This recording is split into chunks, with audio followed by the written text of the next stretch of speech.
നമസ്കാരം. പകൽ വാർത്ത തുടങ്ങുന്നു. ആദ്യം പ്രധാന വാർത്ത. കൊച്ചി മേയർ സ്ഥാനത്തെ ചൊല്ലി കോൺഗ്രസിൽ ഭിന്നത ശക്തം. മേയർ സ്ഥാനം നിഷേധിക്കപ്പെട്ട ദീപ്തി മേരി വർഗീസ് കടുത്ത അതൃപ്തിയിൽ. കെപിസിസി മാനദണ്ഡം പാലിച്ചില്ലെന്ന് വിമർശനം. പിന്തുണ അറിയണമെന്നുണ്ടായിരുന്നെങ്കിൽ ഒരു രഹസ്യ വോട്ടെടുപ്പ് നടത്തണമായിരുന്നു. അത്തരത്തിൽ നടത്താൻ പറഞ്ഞപ്പോൾ അത് നടത്തേണ്ട ആവശ്യമില്ല എന്നും പിന്നീട് കോർ കമ്മിറ്റി കൂടി ഒരു പൊളിറ്റിക്കൽ ഡിസിഷൻ ഉണ്ടാകുമെന്നുമായിരുന്നു DCC പ്രസിഡന്റ് ഉൾപ്പെടെയുള്ളവർ പറഞ്ഞത്.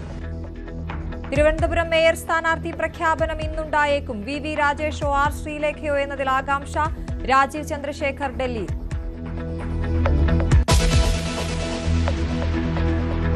ശബരിമല സ്വർണ്ണക്കൊള്ളയിൽ ദേവസ്വം ബോർഡ് മുൻ അംഗങ്ങളെ മറ്റന്നാൾ ചോദ്യം ചെയ്യും. KP ശങ്കരദാസിനും N വിജയകുമാറിനും നോട്ടീസ്. SIT സംഘം ബെല്ലാരിയിൽ. അന്വേഷണം ദുർബലപ്പെടുത്താൻ സർക്കാർ ശ്രമമെന്ന് Ramesh Chennithala.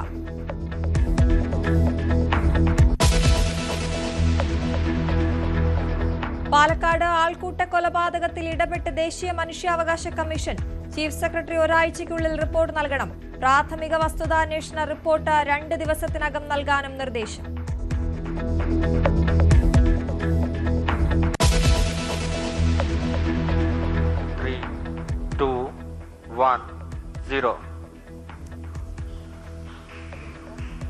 Both S200 motors ignited.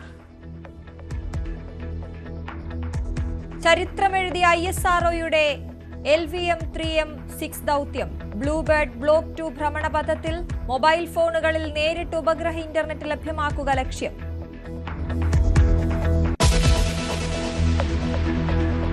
Palakkad Carol സംഘത്തിന് നേരെയുള്ള ആക്രമണത്തിനെതിരെ അമിത് ഷായ്ക്ക് കത്തയച്ച് കർദിനാൾ മാർ ക്ലീമീസ് കാത്തോലിക്ക ബാവ. പ്രധാനമന്ത്രി ക്രൈസ്തവ ദേവാലയങ്ങളിൽ പോകുന്നുണ്ടെങ്കിലും മറുഭാഗത്തെ ആക്രമണങ്ങൾ ആശങ്കപ്പെടുത്തുന്നുവെന്ന് മലങ്കര കത്തോലിക്ക സഭാധ്യക്ഷൻ. ക്രിസ്മസ് ആഘോഷം തടസ്സപ്പെടുത്തുന്നത് സംഘപരിവാറിന്റെ പതിവ് ശൈലിയെന്ന് VD Satheesan.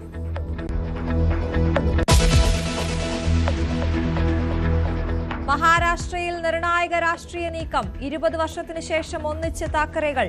Mumbai municipal corporation തെരഞ്ഞെടുപ്പിൽ ശിവസേന MNS സഖ്യം.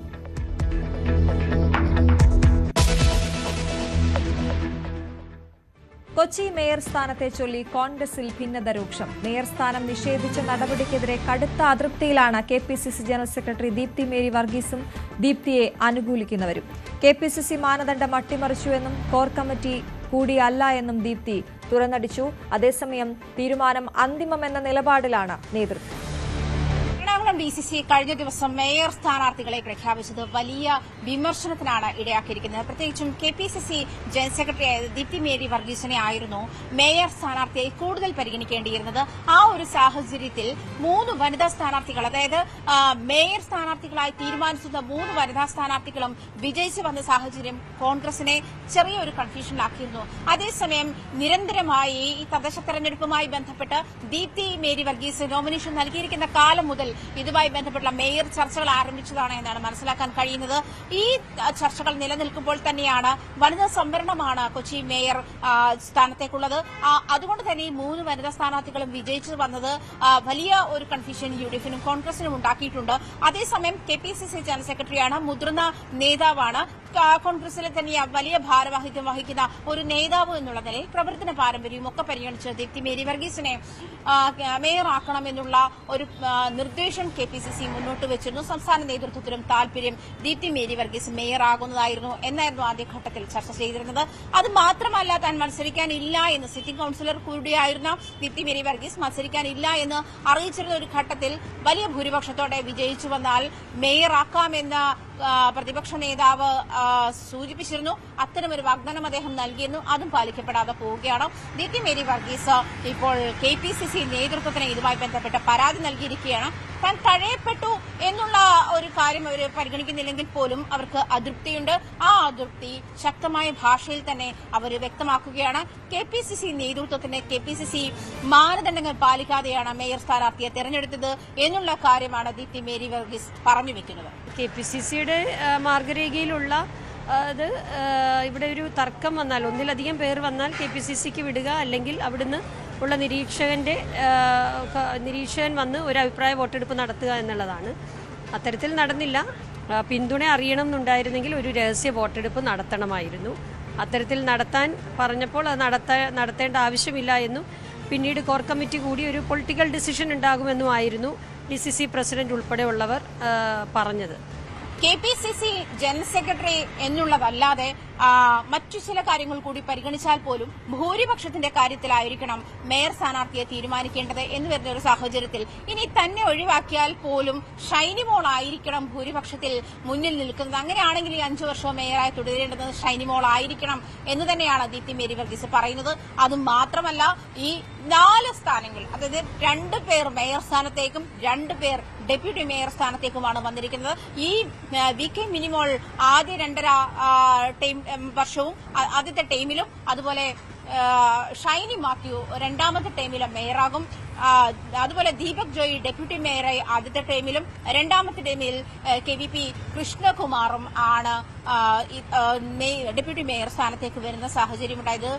കൂടുതലും സാമുദായിക സമവാക്യങ്ങൾ പാലിച്ചുകൊണ്ടാണ് ഇത്തരത്തിലൊരു നീക്കമെന്നൊക്കെ DCC അറിയിക്കുന്നുണ്ടെങ്കിലും ദീപ്തി മേരി വർഗീസിന്റെ മേയർ സ്ഥാനത്തിനെ DCC നേതൃത്വം ശക്തമായി എതിർത്തു എന്നാണ് അറിയാൻ കഴിയുന്നത്. അത്തരം മാനദണ്ഡങ്ങൾ പാലിക്കാതിരുന്നത് ഏത് സാഹചര്യത്തിലാണ്? അതായത് ദീപ്തി മേരി വർഗീസ് മേയറായാൽ ജില്ലാ നേതൃത്വം സഹകരിക്കില്ല എന്നുള്ള നിലപാടെടുത്തു എന്നാണ് മനസ്സിലാക്കുന്നത്.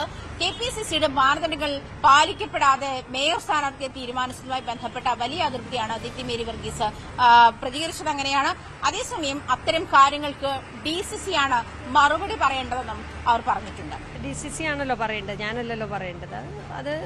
അത് അവര് KPCC നേതൃത്വവും DCCയും അതിന്റെ കാര്യങ്ങൾ ആലോചിക്കട്ടെ. അത് മാനദണ്ഡത്തെക്കുറിച്ച് ഞാൻ ചോദിച്ചുകൊണ്ട് മാത്രം പറഞ്ഞതാണ്. അത് മാത്രമല്ല, എനിക്ക് പിന്തുണ കുറവായിരുന്നു എന്ന് പറഞ്ഞതിന് മാത്രമാണ് ഞാൻ മറുപടി പറയുന്നത്. അല്ലാതെ മറ്റുള്ള കാര്യത്തിലൊന്നും എനിക്ക് യാതൊരു പരാതിയോ പരിഭവമോ ഇല്ല. എന്തായാലും വീണ്ടും, അതായത് മേയർ സ്ഥാനാർത്ഥിത്വം അനിശ്ചിതത്തിലേക്ക് പോകുന്ന ഒരു സാഹചര്യമുണ്ട്. എന്നിരുന്നാൽ പോലും DCC അത് തീരുമാനിച്ചു കഴിഞ്ഞു. ഈ മറ്റ് ഇടപെടലുകൾ ഉണ്ടായിട്ടില്ലെങ്കിൽ ഈ പറയുന്ന 2 പേർ 2 ടീമിലായി കൊച്ചി മേയർ സ്ഥാനം ഏറ്റെടുക്കുമെന്നാണ് മനസ്സിലാക്കുന്നത്. അതേസമയം ദീപ്തി മേരി വർഗീസിന്റെ പരാതി KPCC മാനദണ്ഡങ്ങളിൽ പരിഗണിച്ചിട്ടില്ല എന്നുള്ള കാര്യങ്ങൾ ദീപ്തി മേരി വർഗീസ് KPCC നേതൃത്വത്തിന് പരാതി നൽകിയിട്ടുണ്ട്. ആ പരാതി പരിഗണിക്കുകയാണെങ്കിൽ ഒരുപക്ഷെ ഇതിലൊരു പുനർചിന്തനം ഉണ്ടായേക്കാം. കൊച്ചി മേയർ വിഷയത്തിൽ പരാതിയുള്ളവർ പാർട്ടിയിൽ ഉന്നയിക്കട്ടെ എന്ന് രമേശ് ചെന്നിത്തല. KPCC മാനദണ്ഡം അനുസരിച്ചേ പ്രവർത്തിക്കാൻ കഴിയുകയുള്ളൂ എന്നും കൊച്ചിയിൽ കൂടുതൽ ഇടപെടൽ ഉണ്ടോ എന്ന് അറിയില്ലെന്നും ചെന്നിത്തല പറഞ്ഞു.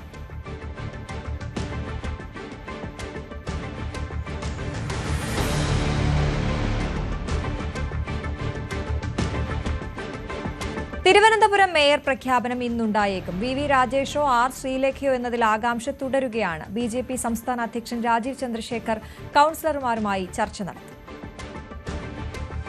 അവസാന മണിക്കൂറിലും തിരുവനന്തപുരം നഗരത്തിന്റെ BJP മേയർ ആരായിരിക്കുമെന്ന കാര്യത്തിൽ സസ്പെൻസ് തുടരുകയാണ്.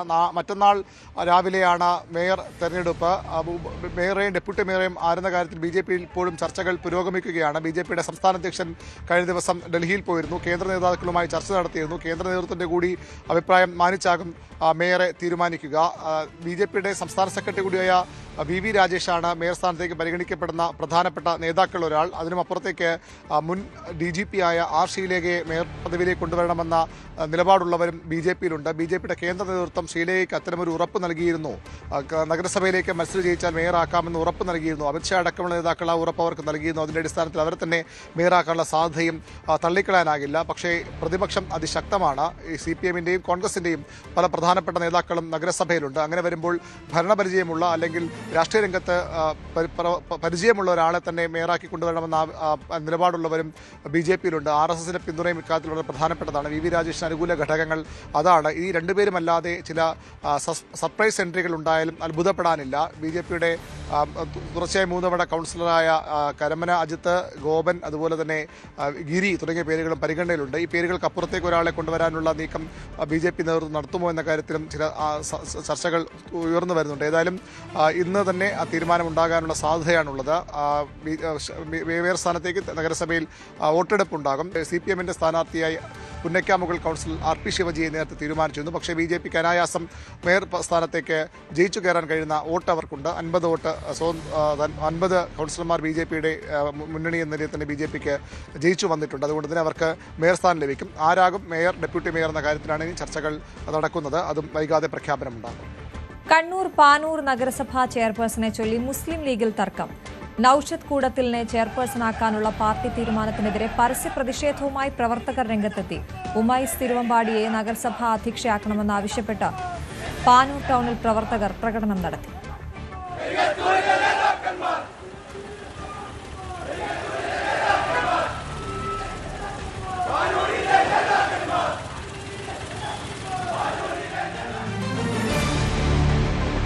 തൊടുപുഴയിൽ നഗരസഭാ അധ്യക്ഷ സ്ഥാനത്തെ ചൊല്ലി കോൺഗ്രസ് നേതൃത്വത്തിനെതിരെ പോസ്റ്റർ. ലിറ്റി ജോസഫിനെ നഗരസഭാ അധ്യക്ഷയാക്കാനുള്ള നീക്കത്തിനെതിരെയാണ് കോൺഗ്രസ് പ്രവർത്തകർ എന്ന പേരിൽ പോസ്റ്റർ പ്രത്യക്ഷപ്പെട്ടത്.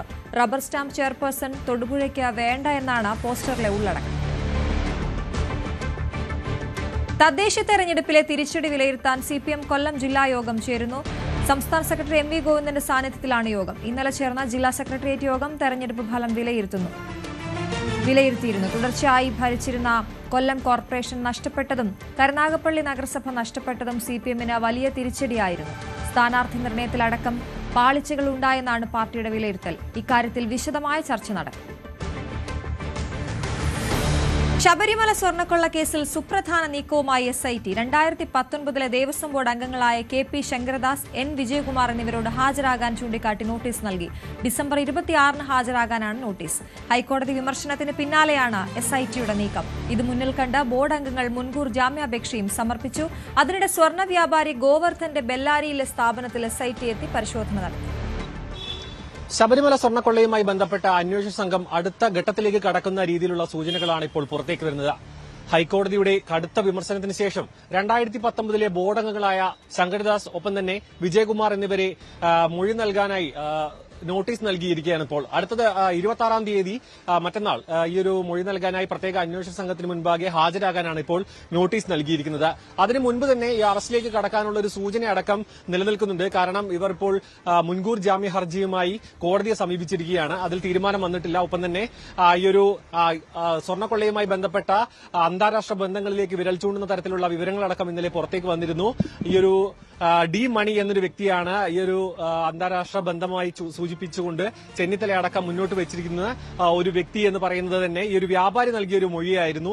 ഡി മണി എന്നൊരു വ്യക്തി 4 പഞ്ചലോക വിഗ്രഹങ്ങൾ ഇവിടെ നിന്നും കടത്തിക്കൊണ്ടുപോയി എന്ന് കഴിഞ്ഞ ദിവസം വിവരങ്ങൾ വന്നിരുന്നു. അതിലേക്കുള്ള അന്വേഷണം അടക്കം ഇപ്പോൾ പ്രത്യേക അന്വേഷണ സംഘം ആരംഭിച്ചു കഴിഞ്ഞിട്ടുണ്ട്. 4 പഞ്ചലോക വിഗ്രഹങ്ങൾ ഇവിടെ നിന്നും പോയിട്ടുണ്ടെങ്കിൽ അതിൽ കൂടുതൽ വസ്തുക്കൾ, അമൂല്യമായ പല വസ്തുക്കളും നിലനിൽക്കുന്ന ഒരു മേഖലയാണ് ശബരിമല ക്ഷേത്രവും അതുമായി ചുറ്റിപ്പറ്റി നിൽക്കുന്ന പല ഭാഗങ്ങളും. അവിടെ നിന്നും എന്തൊക്കെ സാധനങ്ങൾ ഇത്തരത്തിൽ കൊള്ളസംഘങ്ങൾ എടുത്തിട്ടുണ്ട്, മാത്രമല്ല അന്താരാഷ്ട്ര വിപണിയിലേക്ക് എത്തിയിട്ടുണ്ട് എന്നടക്കമുള്ള കാര്യങ്ങൾ ഇനി പുറത്തേക്ക് വരേണ്ടതുണ്ട്.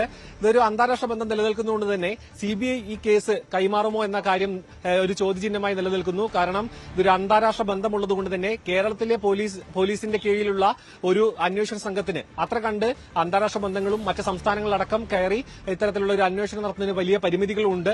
അതുകൊണ്ട് തന്നെ കോടതി ഈ കാര്യങ്ങളടക്കം ഇനി വരുന്ന ദിവസങ്ങളിൽ പരിഗണിക്കാനാണ് സാധ്യത. അതിനു മുൻപ് തന്നെ കൂടുതൽ വിവരങ്ങൾ ലഭിച്ച് ഈ ഒരു അന്വേഷണ പുരോഗതി കൂടുതൽ മുന്നോട്ട് കൊണ്ടുപോവുകയാണെങ്കിൽ അന്വേഷണം SITക്ക് തന്നെ മുന്നോട്ട് കൊണ്ടുപോകാനുള്ള ഒരു സാഹചര്യം നിലനിൽക്കും. നിലവിൽ ഈ ഒരു 2 ബോർഡ് അംഗങ്ങളെ മുൻനിർത്തിക്കൊണ്ടാണ് ഇപ്പോൾ അന്വേഷണം പോകുന്നത്. അതിനൊപ്പം തന്നെ അന്താരാഷ്ട്ര ബന്ധവും കൂടി ഇതിന്റെ അന്വേഷണ പരിധിയിലേക്ക് വന്നിട്ടുണ്ട്. അത്തരത്തിലാണ് ഇപ്പോൾ പ്രത്യേക അന്വേഷണ സംഘം മുന്നോട്ട് പോകുന്നത്. ക്യാമറമാൻ സന്തോഷിനൊപ്പം സാരംഗ് സുധാകരൻ, ന്യൂസ് 18 തിരുവനന്തപുരം. ശബരിമല സ്വർണ്ണക്കൊള്ള കേസ് അന്വേഷണം CBIക്ക് വിടണമെന്ന് രമേശ് ചെന്നിത്തല. അന്താരാഷ്ട്ര ബന്ധങ്ങളുള്ള കേസാണിത്. സർക്കാർ ഇടപെട്ട അന്വേഷണത്തിന്റെ വേഗത കുറഞ്ഞെന്നും അന്വേഷണം മുൻ മന്ത്രിമാരിലേക്ക് എത്തുമെന്ന് അറിഞ്ഞാണ് സർക്കാർ ഇടപെട്ടുന്നതെന്നും രമേശ് ചെന്നിത്തല ആരോപിച്ചു. ശബരിമല സ്വർണ്ണക്കൊള്ളയുമായി നടക്കുന്ന അന്വേഷണം ദുർബലപ്പെടുത്താനും അട്ടിമറിക്കാനും സംസ്ഥാന ഗവൺമെന്റ് ശ്രമിക്കുന്നു. കാരണം കോടതിയുടെ നിരീക്ഷണത്തിൽ SIT നല്ല പ്രവർത്തനം മുന്നോട്ട് കൊണ്ടുപോവുകയായിരുന്നു. പക്ഷെ ഇപ്പൊ അന്വേഷണം വളരെ മന്ദഗതിയിലായിട്ടുണ്ട്.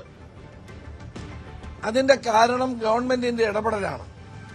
അന്വേഷണം ഇനി CPMന്റെ ഉന്നത നേതൃത്വത്തിലേക്ക്, മുൻ മന്ത്രിമാരിലേക്ക് പോകുന്നു എന്ന് കാണുമ്പോഴാണ് ഗവൺമെന്റിന്റെ ഇടപെടൽ ഉണ്ടായിക്കൊണ്ടിരിക്കുന്നത്. അപ്പൊ സംസ്ഥാന ഗവൺമെന്റ് ഈ അന്വേഷണത്തെ അട്ടിമറിക്കാൻ ശ്രമിക്കുന്നു എന്നത് വളരെ ഗൌരവതരമായ ഒരു കാര്യമാണ്. കരോൾ സംഘത്തിനെതിരായ ആക്രമണത്തിൽ പ്രതിഷേധം ശക്തം. ഒരു ഭാഗത്ത് പ്രധാനമന്ത്രി ക്രൈസ്തവ ദേവാലയങ്ങളിൽ പോകുമ്പോൾ മറുഭാഗത്ത് ആക്രമണങ്ങൾ ഉണ്ടാകുന്നത് ആശങ്കയുണ്ടാക്കുന്നതായി മലങ്കര കത്തോലിക്ക സഭാധ്യക്ഷൻ മേജർ ആർച്ച് ബിഷപ്പ് കർദിനാൾ ബസേലിയോസ് ക്ലീമീസ് കാത്തോലിക്ക ബാവ പ്രതികരിച്ചു. പൊതുവായ ആഘോഷങ്ങൾ തടസ്സപ്പെടുന്നത് ശരിയല്ല, അത് മനസ്സുകളിൽ അകൽച്ചയും വെറുപ്പും ഉണ്ടാക്കുമെന്നും ക്ലീമീസ് കാത്തോലിക്ക ബാവ പറഞ്ഞു. ഇതൊക്കെ ദൗർഭാഗ്യകരമായ സംഭവങ്ങളാണ്. ഇതൊരിക്കലും സംഭവിച്ചുകൂടാൻ പാടില്ലാത്ത കാര്യങ്ങളാണ്. എന്ന് വെച്ചാൽ ഇത് എപ്പോൾ സംഭവിച്ചു, ആർക്ക് സംഭവിച്ചു എന്നതിനേക്കാൾ അപ്പുറത്ത് ഇങ്ങനെയുള്ള നമ്മുടെ കോമൺ സെലിബ്രേഷൻസ്, പൊതുവായ ആഘോഷങ്ങൾ, എല്ലാവരും ആഘോഷിക്കുന്ന കാര്യങ്ങളിൽ നിന്ന് മറ്റുള്ളവരെ തടസ്സപ്പെടുത്തുക എന്ന് പറയുന്നത് അത് ശരിയല്ല. അത് നമുക്ക് നമ്മുടെ ഒരു പൊതുബന്ധത്തിന് വലിയ തടസ്സം സൃഷ്ടിക്കുന്നു. അത് മനസ്സുകൾക്ക് എപ്പോഴും അത് അകൽച്ചയും ഒരു വെറുപ്പുമൊക്കെ സൃഷ്ടിക്കുന്നത് മാത്രമേ ഉള്ളൂ. എന്താണ് അതുവഴി നേടുന്ന ഒരു നേട്ടം? തികച്ചും ദൗർഭാഗ്യകരമായ ഒരു അനുഭവമായിട്ടാണ് അതേക്കുറിച്ച് പറയുവാൻ കഴിയും. ഒരു വശത്ത് പ്രധാനമന്ത്രി ഒരു ദേവാലയത്തിൽ പോയി ക്രിസ്മസിൻ്റെ സന്തോഷത്തിൽ, ആഘോഷത്തിൽ സംബന്ധിക്കുന്നു. വേറൊരു സ്ഥലത്ത് ഇതിന് നേരെ വിപരീതമായ കാര്യം നടക്കുന്നു. ഇവിടെയാണ് നമുക്ക് ഒരു കൃത്യമായ ഒരു ബോധം കൊടുക്കേണ്ടുന്ന കാര്യം. അതാ ഞാൻ പറഞ്ഞത്. അതിപ്പോൾ ഇതിനെ നിരുത്സാഹപ്പെടുത്തുന്നു. ഇതിൽ നമ്മുടെ താല്പര്യമല്ല, നമ്മുടെ പദ്ധതിയിൽപ്പെട്ടതല്ല എന്ന് പരസ്യമായി ആവർത്തിച്ച് പറയേണ്ടുന്ന ഒരു കാര്യമാണ്. നമ്മളിൽ നിരന്തരമായി ബന്ധപ്പെട്ടവരെ ഈ കാര്യങ്ങൾ അറിയിക്കുമ്പോൾ അതിന് ആനുപാതികമായി പലപ്പോഴും പ്രസ്താവനകളൊക്കെ നമുക്ക് വരുന്നുണ്ട്. പക്ഷേ എങ്കിലും ഒരു ആക്ഷൻ പ്ലാനിൽ അത് സ്ഥിരമായി നമുക്ക് അത് കാണപ്പെടുന്ന ഫലം ഉണ്ടാക്കുന്നില്ല എന്നുള്ളതാണ് നമുക്കുള്ളൊരു ആകാംക്ഷ. ക്രിസ്മസ് ആഘോഷങ്ങളും കൂട്ടായ്മകളും തടയുന്നത് സംഘപരിവാർ പതിവാക്കിയിരിക്കുകയാണെന്ന് പ്രതിപക്ഷ നേതാവ് വി.ഡി. സതീശൻ വിമർശിച്ചു. ക്രിസ്മസിന് കേക്കുമായി വീടുകളിലെത്തുന്നവരിൽ ചിലർ ആട്ടിൻ തോലിട്ട ചെന്നായ്ക്കളാണെന്നും വി.ഡി. സതീശൻ വിമർശിച്ചു. ഇവിടെ ക്രിസ്മസിനും ഈസ്റ്ററിനും കേക്കുമായി വൈനുമായി വീടുകൾ സന്ദർശിക്കാൻ വരുന്ന ആളുകളാണ് ഈ രാജ്യത്തുടനീളം ക്രൈസ്തവരെ ആക്രമിക്കുന്നത് എന്നുള്ള യാഥാർത്ഥ്യം നമ്മൾ തിരിച്ചറിയണം. നമ്മൾ ക്രിസ്മസ് ആഘോഷിക്കുമ്പോൾ തന്നെ രാജ്യത്തുടനീളം ക്രിസ്മസ് ആഘോഷിക്കാൻ കഴിയാത്ത ആ ക്രൈസ്തവ സഹോദരന്മാരുടെ കൂടെ നമ്മുടെ മനസ്സും നമ്മുടെ പിന്തുണയും എല്ലാം ഉണ്ടാകണം എന്ന് ഞാൻ വിനയപൂർവ്വം അഭ്യർത്ഥിക്കുന്നു. നിങ്ങൾ ഈ സംഘപരിവാറുകാർ ഈ മതന്യൂനപക്ഷങ്ങളെ ആക്രമിക്കുന്നത് അവസാനിപ്പിച്ച് നിങ്ങൾ ആയുധം താഴെ വെക്കണം എന്ന് ഞങ്ങൾ വിനയപൂർവ്വം അഭ്യർത്ഥിക്കുന്നു. അതേസമയം പാലക്കാട് ജില്ലയിലെ 2500 യൂണിറ്റിലും പ്രതിഷേധ കരോൾ നടത്താനാണ് ഡിവൈഎഫ്ഐയുടെ തീരുമാനം. ഉത്തരേന്ത്യയിൽ ക്രിസ്മസ് ആഘോഷിക്കുന്ന പലർക്കും നേരെ അതിക്രമം നടക്കുന്നത് ദൗർഭാഗ്യകരമാണെന്ന് രമേശ് ചെന്നിത്തല. പ്രധാനമന്ത്രി ക്രൈസ്തവ ദേവാലയത്തിൽ പ്രാർത്ഥിച്ചിട്ട് കാര്യമില്ലെന്നും അദ്ദേഹം അനുയായികളെ കൂടി കാര്യം പറഞ്ഞ് ബോധ്യപ്പെടുത്തണമെന്നും ചെന്നിത്തല പരിഹസിച്ചു. ദൗർഭാഗ്യവശാൽ ഉത്തരേന്ത്യയിലും കേരളത്തിൽ പോലും ക്രിസ്മസ് ആഘോഷിക്കുന്ന ക്രൈസ്തവർക്ക് നേരെ അക്രമങ്ങൾ നടന്നുകൊണ്ടിരിക്കുന്നു. പ്രധാനമന്ത്രി ക്രൈസ്തവ ദേവാലയത്തിൽ പോയി പ്രാർത്ഥിക്കുന്നതുകൊണ്ട് കാര്യമായില്ലല്ലോ. തന്റെ അനുയായികളോട് ഇവർക്ക് നേരെയുള്ള അക്രമം നടത്താനാണ് ആദ്യം പറയേണ്ടതായിട്ടുള്ളത്. ആ ആക്രമങ്ങൾ ഇന്ന് വ്യാപിക്കുന്നു എന്നുള്ള ആശങ്ക ഇന്ന് ക്രൈസ്തവ സമൂഹത്തിനും മതേതര സമൂഹത്തിനും ഉണ്ട്. അവർ ഈ അക്രമം നിർത്തണം എന്നാണ് എനിക്ക് സൂചിപ്പിക്കാനായിട്ടുള്ളത്. കരോൾ സംഘത്തെ ആക്രമിച്ച സംഭവത്തെക്കാൾ വേദനിപ്പിച്ചത് ബി.ജെ.പി. നേതാക്കളുടെ അധിക്ഷേപമെന്ന കുട്ടികളുടെ രക്ഷിതാക്കൾ. ബി.ജെ.പി. നേതാക്കളുടെ അധിക്ഷേപം കുട്ടികൾക്ക് വലിയ വേദനയുണ്ടാക്കി. സ്കൂളിൽ പോകാൻ പോലും പറ്റാത്ത അവസ്ഥയാണെന്നും സംഭവത്തിൽ പരാതി കൊടുക്കുമെന്നും രക്ഷിതാക്കൾ പറഞ്ഞു. ബുദ്ധിമുട്ടുണ്ട്. ഇങ്ങനെ പറയുമ്പോൾ ആൾക്ക് സ്വാഭാവികമായിട്ട് ബുദ്ധിമുട്ടല്ലേ. അവർ സ്കൂളിലൊക്കെ പോകുന്ന കുട്ടികളല്ലേ, പേടിച്ചിട്ട് വെളിയിലിറങ്ങാൻ അവസ്ഥയിലാണ് ഇപ്പോൾ നിൽക്കുന്നത്. അതായത് ഈ പ്രസ്താവനയ്ക്കെതിരെ ഈ മാനസികമായിട്ടുള്ള ബുദ്ധിമുട്ട് തുടർന്ന് ഞങ്ങൾ കൊടുക്കാൻ തയ്യാറാണ്. കാരണം ഇങ്ങനെയൊക്കെ അധിക്ഷേപിക്കാന്ന് പറയുന്നത് കുറച്ച് ബുദ്ധിമുട്ടുള്ള കാര്യം തന്നെയാണ്. സാധാരണ കൃഷ്ണകുമാറിനെ പോലുള്ള ഒരു നേതാവ് കൊച്ചു കുട്ടികളിൽ ഇങ്ങനെ ആക്ഷേപിക്കുന്ന സമയത്ത് അവർക്കൊന്ന് അവരുടെ ആത്മപരിശോധന ഒന്ന് പരിശോധിച്ചാൽ തന്നെ മനസ്സിലാവില്ല അവരുടെ വീട്ടിൽ ഇങ്ങനെയാണോ എന്നുള്ള കാര്യം അറിയണ്ടേ. പാലക്കാട് ആൾക്കൂട്ട കൊലപാതകത്തിൽ ദേശീയ മനുഷ്യാവകാശ കമ്മീഷൻ റിപ്പോർട്ട് തേടി. ഒരാഴ്ചയ്ക്കുള്ളിൽ ചീഫ് സെക്രട്ടറി റിപ്പോർട്ട് നൽകണമെന്നും പ്രാഥമിക വസ്തുതാന്വേഷണ റിപ്പോർട്ട് 2 ദിവസത്തിനകം നൽകണമെന്നും നിർദ്ദേശമുണ്ട്. രാംനാരായണനെ നേരിട്ട് ആക്രമിച്ച 7 പേരെയാണ് പോലീസ് ഇതുവരെ അറസ്റ്റ് ചെയ്തിരിക്കുന്നത്.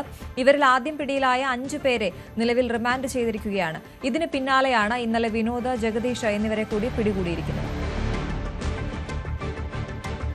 നടിയെ ആക്രമിച്ച കേസിലെ ദിലീപിന്റെ പങ്കാളിത്തം തെളിയിക്കാൻ പ്രോസിക്യൂഷൻ പ്രധാനമായും ആശ്രയിച്ചത് 2 സംഭവങ്ങളാണ്.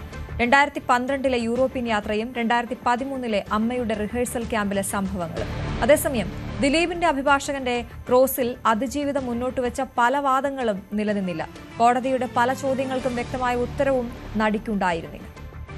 നടിയെ ആക്രമിച്ച കേസുമായി ബന്ധപ്പെട്ട് 2 പ്രധാന സംഭവങ്ങൾ, ഇതിലെ ഒരു മോട്ടീവ് തെളിയിക്കാനായി 2 പ്രധാന സംഭവ വികാസങ്ങൾ. അതായത് ദിലീപിന് അതിജീവിതയായ നടിയോട് വൈരാഗ്യമുണ്ടായിരുന്നു എന്നുള്ളത് തെളിയിക്കാൻ വേണ്ടി 2 സംഭവങ്ങളാണ് പ്രോസിക്യൂഷൻ പ്രധാനമായും കോടതിക്ക് മുന്നിൽ തെളിയിക്കാൻ ശ്രമിച്ചത്. അതിലൊന്ന് യൂറോപ്യൻ ട്രിപ്പുമായി ബന്ധപ്പെട്ട് 3-3.5 മാസത്തോളം നീണ്ട് 2012 ഉണ്ടായ യൂറോപ്യൻ ട്രിപ്പുമായി ബന്ധപ്പെട്ട് ഉണ്ടായ ചില സംഭവ വികാസങ്ങളും, രണ്ടാമത്തേത് താരസംഘടനയായ അമ്മയുടെ ഷോയായ മഴവിൽ അഴകിൽ അമ്മ എന്ന ഷോയുടെ റിഹേഴ്സൽ ക്യാമ്പിനിടെ ഉണ്ടായ ചില സംഭവങ്ങളുമാണ്.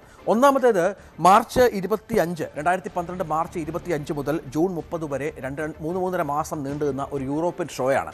ഈ യൂറോപ്യൻ ഷോയിൽ വെച്ച് ദിലീപ് തന്നോട് സംസാരിക്കാറുണ്ടായിരുന്നേ ഇല്ല എന്നാണ് നടി പറഞ്ഞത്. തന്നോട് ശത്രുവിനെ പോലെയാണ് ദിലീപ് തന്നോട് പെരുമാറിയിരുന്നത്. ഈ ഷോയിൽ നേരത്തെ മുതൽ തന്നെ പങ്കെടുക്കാൻ തനിക്ക് താല്പര്യമില്ലായിരുന്നു. പക്ഷേ ചില കമ്മിറ്റ്മെൻറ്റുകൾ ഉണ്ടായതുകൊണ്ട് മാത്രമാണ്, നേരത്തെ ഇതുമായി ബന്ധപ്പെട്ട് കരാറും മറ്റും ഒപ്പിട്ടതുകൊണ്ട് മാത്രമാണ് ഈ ഷോയിൽ പങ്കെടുക്കാനായി താൻ തയ്യാറായത് എന്നാണ് നടി മൊഴി നൽകിയത്.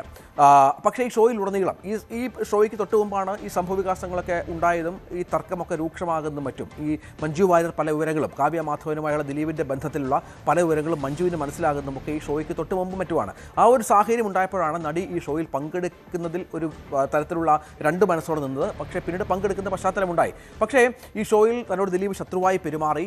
മറ്റൊന്ന്, ഈ ഒരു യാത്രക്കിടയിൽ വളരെ തൻ്റെ അമ്മയുടെയും സഹതാരങ്ങളുടെ മുന്നിൽ വെച്ച് തന്നെ ഭീഷണിപ്പെടുത്തി എന്നും നടി മൊഴി നൽകുന്നുണ്ട്. അതിൽ പറഞ്ഞത് തന്നോട് കളിച്ചവരാരും സിനിമാ രംഗത്ത് നിലനിന്നിട്ടില്ല എന്ന് പറയുകയും ഈ മഞ്ജുവിനോട് ഇത്തരം കാര്യങ്ങൾ തിരുത്തി പറയണം എന്നാവശ്യപ്പെടുകയും ചെയ്തു എന്നാണ് നടി മൊഴി നൽകിയത്.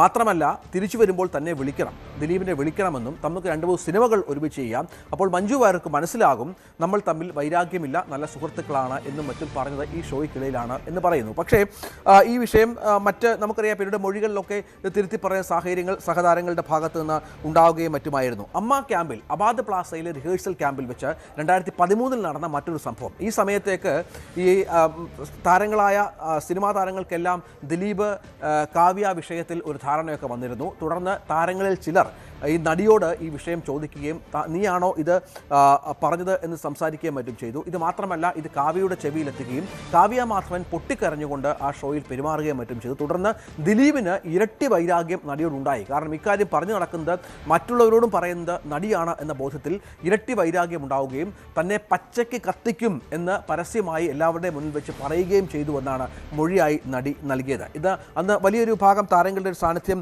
ഈ ഷോയിൽ ഉണ്ടായിരുന്നു. സിദ്ദിഖ് ഉണ്ടായിരുന്നു, ഭാമ ഉണ്ടായിരുന്നു, മുകേഷ് ഉണ്ടായിരുന്നു, ബിന്ദു പണിക്കർ ഉണ്ടായിരുന്നു, ഇടവേള ബാബു ഉണ്ടായിരുന്നു. അങ്ങനെ ഒരു വലിയ സംഘം താരങ്ങൾ ഉണ്ടായിരുന്നു. ഇവരിൽ പലരും ഈ വിഷയത്തിൽ ഇടപെടുകയും മാത്രമല്ല, ബിന്ദു പണിക്കരും സിദ്ദിഖും മറ്റും തന്നെ ഈ വിഷയത്തിൽ തന്നോട് പറഞ്ഞത് ഈ വിഷയം ദിലീപിനെ കോവാകുലനാക്കിയിട്ടുണ്ട്, തന്നോട് വലിയ വൈരാഗ്യം ദിലീപിനുണ്ട് എന്നും മൊഴിയായി നൽകുകയുണ്ടായി. പക്ഷേ ഇതൊക്കെ പൊളിയുന്ന സാഹചര്യം ഉണ്ടായത് ദിലീപും നടിയും തമ്മിലുള്ള ബന്ധം ഈ യൂറോപ്യൻ ഷോയിൽ അത്ര സുഖകരമായിരുന്നില്ല എന്നുള്ളത് കോടതി ചോദിച്ചത്. പക്ഷേ ഈ ഷോയിലുടനീളം പ്രധാന താരങ്ങൾ നിങ്ങൾ 2 പേരുമായിരുന്നല്ലോ, എന്നിട്ടും നിങ്ങൾ എങ്ങനെ ഇടപഴകാതെ നിങ്ങൾ ഈ ഷോയിലുടനീളം 3-3.5 മാസം നടന്നു? താങ്കൾ വലിയ സന്തോഷത്തിലായിരുന്നല്ലോ. അന്ന് ഈ പറഞ്ഞതുപോലെയുള്ള മാനസിക പ്രശ്നങ്ങളോ ഒന്നും മുഖത്ത് പ്രതിഫലിച്ചതേയില്ല. സന്തോഷത്തോടു കൂടി ഈ ഷോയിലുടനീളം ദിലീപിനൊപ്പം നിങ്ങൾ പങ്കെടുത്തു. സ്കിറ്റുകളിലും ഡാൻസുകളിലും മറ്റും പങ്കെടുത്ത് ഏത് സാഹചര്യത്തിലാണ് എന്ന ചോദ്യത്തിന് മറുപടി ഉണ്ടായിരുന്നില്ല എന്നുള്ളതാണ് ഏറ്റവും പ്രധാനപ്പെട്ട ഒന്ന്. മറ്റൊന്ന്, ഈ ഭീഷണിയുമായി ബന്ധപ്പെട്ട കാര്യം അന്വേഷണ ഉദ്യോഗസ്ഥരോട് വെളിപ്പെടുത്താതെ എന്തുകൊണ്ട് ഈ പറഞ്ഞ നടിയുടെ അമ്മ എന്തുകൊണ്ട് അന്വേഷണ ഉദ്യോഗസ്ഥരോട് വെളിപ്പെടുത്തിയില്ല എന്ന ചോദ്യത്തിനും കൃത്യമായ മറുപടി ഉണ്ടായിരുന്നു. മറ്റൊന്ന്, ഈ ദിലീപ് ഷോയിൽ, യൂറോപ്യൻ ഷോയിൽ ഒപ്പമുണ്ടായിരുന്ന നടന്മാരോ നടിമാരോ ആരും ഇത്തരമൊരു സംഭവം ഉണ്ടായി എന്ന് കോടതിയിൽ മൊഴി നൽകിയില്ല എന്നുള്ളതും ഏറ്റവും പ്രധാനപ്പെട്ട ഒന്നാണ്. എല്ലാവരും കുടുംബാംഗങ്ങളെ പോലെയാണ് പെരുമാറുന്നത് എന്നും അവസരങ്ങൾ നിഷേധിക്കപ്പെട്ടു ഈ നടിക്ക് എന്നുള്ള ആരോപണം തള്ളിക്കൊണ്ട് നാദിർഷ പറഞ്ഞത് ഈ ഷോയിൽ ഉടനീളം ലീഡിംഗ് ക്യാരക്ടറായി നിന്നത് ഈ നടിയാണ് എന്നും അവർക്ക് ആവേശത്തിലധികം അവസരം കിട്ടി എന്നും വളരെ വ്യക്തമായി തന്നെ ഇതുമായി ബന്ധപ്പെട്ട് പറയുകയുണ്ടായി. അതായത് ദിലീപും നടിയും തമ്മിൽ ഒരു സംഭാഷണം ഈ വിഷയത്തിൽ ഉണ്ടായിട്ടില്ല എന്ന് തന്നെയായിരുന്നു മൊഴികൾ. നിരവധി സ്കിറ്റുകളും ഡാൻസുകളും ഒരുമിച്ച് ചെയ്യുന്നവർ തമ്മിൽ സംസാരിക്കാറില്ല എന്ന് വിശ്വസിക്കാൻ കോടതിക്കാവില്ല എന്നും കോടതി പറയുന്ന ഒരു പശ്ചാത്തലം ഉണ്ടായി. അത് ഭീഷണിപ്പെടുത്തിയിട്ടും പിന്നീട് പെർഫോം ചെയ്യാൻ എല്ലാം അറിയാവുന്ന അമ്മ എങ്ങനെ സമ്മതിച്ചു എന്നുള്ള ചോദ്യത്തിൽ അതിലും അസ്വാഭാവികമായി തോന്നി. അതായത് ഭീഷണി ഉണ്ടായിട്ടും പിന്നീട് ആ ഷോയിൽ പങ്കെടുക്കാൻ എല്ലാം അറിയാവുന്ന അമ്മ എങ്ങനെ സമ്മതിച്ചു എന്നുള്ള കാര്യത്തിൽ ഒരു അസ്വാഭാവികതയുണ്ട് എന്ന് പറയുന്ന ഒരു കാര്യമാണ്. ചുരുക്കത്തിൽ മോശമായ കാര്യങ്ങളൊന്നും ഈ ഷോയിൽ സംഭവിച്ചിട്ടില്ല എന്നാണ് കോടതി കണ്ടെത്തിയത്. ഇത്തരത്തിൽ തെളിവുകൾ ഉടനീളം ഈ അമ്മയുടെ റിഹേഴ്സൽ ക്യാമ്പുമായി ബന്ധപ്പെട്ടും നൽകിയ മൊഴികളിലുടനീളം ഈ പറഞ്ഞ സംഭവവികാസങ്ങൾ ഒന്നും തങ്ങൾ കണ്ടിട്ടില്ല എന്നാണ് സഹതാരങ്ങൾ മൊഴി നൽകിയത്. പിന്നീട് നമുക്കറിയാം ഈ മൊഴിയൊക്കെ കോടതിയിൽ വളരെ നിർണായകമായി. ഈ നടിയോട് കൃത്യമായ വിരോധം ദിലീപിന് ഉണ്ടായിരുന്നു എന്ന് തെളിയിക്കാൻ ഇതുകൊണ്ട് തന്നെ പ്രോസിക്യൂഷൻ സാധിക്കാതെ പോയി. സ്വാഭാവികമായും വിധിന്യായത്തിൽ ദിലീപ് നിരപരാധിയാണ് എന്ന് കോടതിക്ക് വിധിക്കേണ്ടിയും വന്നു. അതാണ് രണ്ട് പ്രധാന സംഭവവികാസങ്ങൾ എങ്ങനെ കോടതിക്ക് മുന്നിൽ പൊളിഞ്ഞു എന്നത് വിധിന്യായത്തിൽ പറഞ്ഞു വച്ചിരിക്കുന്നു. IFFK സ്ക്രീനിങ്ങിനിടെ ചലച്ചിത്ര പ്രവർത്തകയോട് അപമര്യാദയായി പെരുമാറിയ സംഭവത്തിൽ സംവിധായകൻ PT കുഞ്ഞുമുഹമ്മദിന്റെ അറസ്റ്റ് രേഖപ്പെടുത്തി ജാമ്യത്തിൽ വിട്ടു. കന്റോൺമെന്റ് പോലീസ് സ്റ്റേഷനിൽ ഹാജരായ കുഞ്ഞുമുഹമ്മദിനെ പ്രാഥമിക ചോദ്യം ചെയ്യൽ നടത്തിയ ശേഷം അറസ്റ്റ് രേഖപ്പെടുത്തി ജാമ്യത്തിൽ വിട്ടയക്കുകയായിരുന്നു. കേസിൽ നേരത്തെ സെഷൻസ് കോടതിയിൽ നിന്ന് കുഞ്ഞുമുഹമ്മദിന് മുൻകൂർ ജാമ്യം ലഭിച്ചിരുന്നു. നവംബർ മാസം തലസ്ഥാന നഗരത്തിലെ പ്രമുഖ ഹോട്ടലിൽ IFFK സ്ക്രീനിംഗ് നടക്കുന്നതിനിടയിൽ ജൂറി അംഗമായ ചലച്ചിത്ര പ്രവർത്തകയെ മുറിയിൽ വിളിച്ച് ലൈംഗിക അതിക്രമത്തിന് ശ്രമിച്ചതായാണ് PT കുഞ്ഞുമുഹമ്മദിനെതിരായ കേസ്. ചരിത്രം സൃഷ്ടിച്ച് ISROയുടെ LVM-3 M6 വിജയകരമായി വിക്ഷേപിച്ചു. ശ്രീഹരിക്കോട്ടയിലെ സതീഷ് ധവാൻ സ്പേസ് സെന്ററിൽ നിന്ന് രാവിലെ 8:55 വിക്ഷേപണം. അമേരിക്കൻ കമ്പനി AST സ്പേസ് മൊബൈലിന്റെ ബ്ലൂബേർഡ് ബ്ലോക്ക് 2 ഉപഗ്രഹത്തെയാണ് ബാഹുബലി എന്നറിയപ്പെടുന്ന ഇന്ത്യയുടെ ഏറ്റവും കരുത്തുള്ള റോക്കറ്റ് ഈ ദൌത്യത്തിലൂടെ ബഹിരാകാശത്ത് എത്തിക്കുന്നത്. 3, 2, 1, 0. Both S200 motors ignited. പ്രത്യേക ഉപകരണങ്ങൾ ഒന്നും കൂടാതെ ബഹിരാകാശത്ത് നിന്ന് നേരിട്ട് ബ്രോഡ്ബാൻഡ് ഇന്റർനെറ്റ് സേവനം സാധാരണ സ്മാർട്ട് ഫോണുകളിലേക്ക് എത്തിക്കുക എന്നതാണ് ദൌത്യത്തിന്റെ ലക്ഷ്യം. ISROയുടെ കരുത്തുറ്റ വിക്ഷേപണ വാഹനമായ LVM-3 ബ്ലൂബേർഡ് 6 ഉപഗ്രഹത്തെ 16 മിനിറ്റ് കൊണ്ട് ഭൂമിയിൽ നിന്ന് 520 കിലോമീറ്റർ മാത്രം അകലെയുള്ള ഭ്രമണപഥത്തിലെത്തിച്ചു. ഖര, ദ്രവ, ക്രയോജനിക് ഇന്ധനങ്ങൾ ഉപയോഗിക്കുന്ന 3 ഘട്ടങ്ങളാണ് റോക്കറ്റിനുള്ളത്. 43.5 മീറ്റർ ഉയരമുള്ള റോക്കറ്റിന് മൊത്തം 640 ടൺ ഭാരമുണ്ട്. ഇന്ത്യയിൽ നിന്ന് വിക്ഷേപിക്കുന്ന ഏറ്റവും ഭാരമേറിയ ഉപഗ്രഹമാണ് 6.5 ടൺ വരുന്ന ബ്ലൂബേർഡ് 6. സ്റ്റാർലിങ്ക്, വൺവെബ് പോലുള്ള ഉപഗ്രഹ ഇന്റർനെറ്റ് സേവനങ്ങളുടെ നിലവിലെ പ്രവർത്തന രീതിയെ വെല്ലുവിളിക്കുന്നതാണ് ഈ സാങ്കേതിക വിദ്യ. ഈ കമ്പനികൾ ഭൂമിയിൽ സ്ഥാപിക്കുന്ന പ്രത്യേകം ടെർമിനലുകളും ഗ്രൗണ്ട് സ്റ്റേഷനുകളും ഉപയോഗിച്ചാണ് ഉപഗ്രഹ ഇന്റർനെറ്റ് വിന്യസിക്കുന്നത്. ഇതിനായി 10,000-നടുത്ത് ഉപഗ്രഹങ്ങൾ സ്റ്റാർലിങ്ക് ഇതിനകം വിക്ഷേപിച്ചു കഴിഞ്ഞു. എന്നാൽ ഈ രീതിയിൽ നിന്ന് വ്യത്യസ്തമായി ഉപഗ്രഹത്തിൽ നിന്ന് നേരിട്ട് സ്മാർട്ട് ഫോണുകളിലേക്ക് ബ്രോഡ്ബാൻഡ് കണക്ടിവിറ്റി എത്തിക്കാനാവുമെന്നതാണ് AST സ്പേസ് മൊബൈൽ സാങ്കേതിക വിദ്യയെ വേറിട്ടതാക്കുന്നത്. ആഗോളതലത്തിൽ ബഹിരാകാശത്ത് നിന്ന് നേരിട്ട് 5G ബ്രോഡ്ബാൻഡ് എത്തിക്കാൻ ഇതുവഴിയാകും. പദ്ധതി നിലവിൽ വരുന്നതോടെ കണക്ടിവിറ്റി സംവിധാനങ്ങൾ അടിമുടി മാറുന്ന കാലം വരും. ടവറുകളോ ആന്റിനകളോ ഇല്ലാതെ തന്നെ ഭൂമിയിൽ എവിടെ നിന്നും സ്മാർട്ട് ഫോണിൽ ഇന്റർനെറ്റ് ആക്സസ് ചെയ്യാനാകും. News desk, News 18. Thiruvananthapuram അകത്തുമുറി railway സ്റ്റേഷന് സമീപം വന്ദേ ഭാരത് ട്രെയിനിന് മുന്നിലേക്ക് ഓട്ടോറിക്ഷ ഇടിച്ച സംഭവത്തിൽ ഓട്ടോ ഡ്രൈവർ റെയിൽവേ പോലീസ് കസ്റ്റഡിയിൽ. മദ്യലഹരിയിലാണ് ഇയാൾ റെയിൽവേ ട്രാക്കിലേക്ക് ഓട്ടോ കയറ്റിയത് എന്നാണ് നാട്ടുകാരുടെ മൊഴി. അപകടത്തെ തുടർന്ന് 1.5 മണിക്കൂറിലധികം വൈകിയാണ് ട്രെയിൻ തിരുവനന്തപുരം സെൻട്രലിൽ എത്തിയത്. വർക്കല അകത്തുമുറിയിൽ ചൊവ്വാഴ്ച രാത്രി 10:40 അപകടം. കല്ലമ്പലം സ്വദേശി സുധിയാണ് ഓട്ടോ ഓടിച്ചിരുന്നത്. റെയിൽവേ സ്റ്റേഷന്റെ പ്ലാറ്റ്ഫോമിനോട് ചേർന്നുള്ള റോഡിൽ കൂടി ഓട്ടോ ഓടിച്ച സുധി വാഹനം പിന്നീട് പ്ലാറ്റ്ഫോമിലേക്ക് കയറ്റി. ഇതിനിടെ ഓട്ടോ ട്രാക്കിലേക്ക് മറിയുകയായിരുന്നു. ഈ സമയത്താണ് ട്രെയിൻ അതുവഴി കടന്നു വന്നത്. വാഹനം ശ്രദ്ധയിൽപ്പെട്ടതിനെ തുടർന്ന് ലോക്കോ പൈലറ്റ് ട്രെയിനിന്റെ വേഗത കുറച്ചെങ്കിലും ഓട്ടോയുമായി ട്രെയിൻ അല്പദൂരം മുന്നോട്ട് നീങ്ങി. അപകടത്തിൽ ഓട്ടോറിക്ഷ പൂർണ്ണമായി തകർന്നു. സുധി പരിക്കേൽക്കാതെ രക്ഷപ്പെട്ടു. റെയിൽവേ ഉദ്യോഗസ്ഥരും പോലീസും അകത്തുമുറി റെയിൽവേ സ്റ്റേഷനിലെത്തി സമീപത്തെ വീടുകളിൽ അന്വേഷണം നടത്തി. ഇയാൾ മദ്യലഹരിയിലായിരുന്നെന്ന് നാട്ടുകാർ പറഞ്ഞു. കടക്കാവൂരിനും വർക്കലയ്ക്കുമിടയിലുള്ള ചെറിയ സ്റ്റേഷനാണ് അകത്തുമുറി. രാത്രികാലങ്ങളിൽ ഇവിടെ യാത്രക്കാർ നന്നേ കുറവാണ്. സംഭവത്തിൽ പോലീസും അന്വേഷണം തുടങ്ങി. ന്യൂസ് 18 ആറ്റിങ്ങൽ. തിരുവനന്തപുരം നെടുമങ്ങാട് പിക്കപ്പും ബൈക്കും കൂട്ടിയിടിച്ച് അപകടം. അമ്മയും മകനും മരിച്ചു. ഇന്നലെ രാത്രി നെടുമങ്ങാട് പത്താങ്കലിന് സമീപമാണ് അപകടം നടന്നത്. അരുവിക്കര സ്വദേശികളായ പ്രേമകുമാരി, ഹരികൃഷ്ണൻ എന്നിവരാണ് മരിച്ചത്. PMG വെറ്റനറി ഹോസ്പിറ്റലിലെ അറ്റൻഡറാണ് പ്രേമകുമാരി. ജോലി കഴിഞ്ഞ് മകനോടൊപ്പം ബൈക്കിൽ വീട്ടിലേക്ക് മടങ്ങുമ്പോഴായിരുന്നു അപകടം. സംഭവത്തിൽ പിക്കപ്പ് വാൻ ഡ്രൈവറായ സുമന്തളിനെ നെടുമങ്ങാട് പോലീസ് കസ്റ്റഡിയിലെടുത്തു. അമിത വേഗതയാണ് അപകട കാരണമെന്നാണ് പ്രാഥമിക നിഗമനം. മലപ്പുറം വളാഞ്ചേരി എടയൂരിൽ നിയന്ത്രണം വിട്ട ഓട്ടോ താഴ്ചയിലേക്ക് മറിഞ്ഞു. എടയൂർ ചീനിച്ചോട് ഭാഗത്ത് വെച്ചാണ് അപകടമുണ്ടായത്. ഓട്ടോയിലുണ്ടായിരുന്നവർക്ക് പരിക്കേറ്റു. ഇവരെ ഉടൻ തന്നെ അടുത്തുള്ള സ്വകാര്യ ആശുപത്രിയിൽ പ്രവേശിപ്പിച്ചു. ആരുടെയും പരിക്ക് ഗുരുതരമല്ല.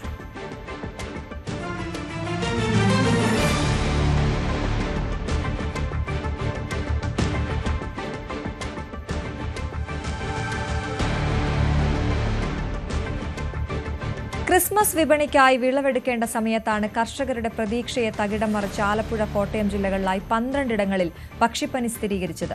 ഇതോടെ ആലപ്പുഴ ജില്ലയിൽ രോഗബാധ സ്ഥിരീകരിച്ച ഇടങ്ങളിലെ 19,000-ഓളം പക്ഷികളെ കൊന്നൊടുക്കാൻ തീരുമാനമായി.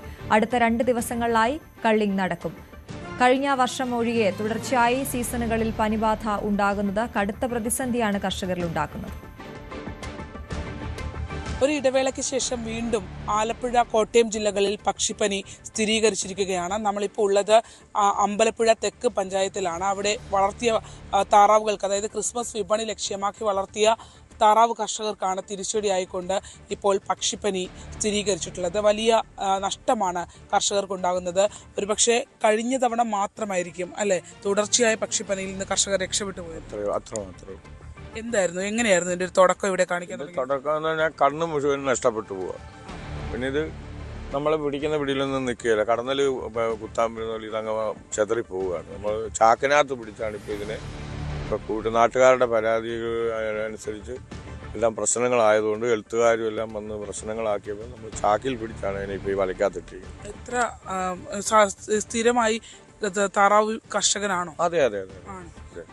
ഈ പിന്നെ ഇപ്പോ ഇങ്ങനെ ഒരു രോഗലക്ഷണം കാണിച്ചു തുടങ്ങിയിട്ട് എത്ര ദിവസമായി? 13 ദിവസമായി. 13 ദിവസമായി. കഴിഞ്ഞ വെള്ളിയാഴ്ച. മറ്റ് പ്രതിരോധ മരുന്നുകളൊക്കെ എടുത്തിരുന്നു ഓഫീസുകളിലൊക്കെ? ഉണ്ട്, എല്ലാം അറിയിച്ചു.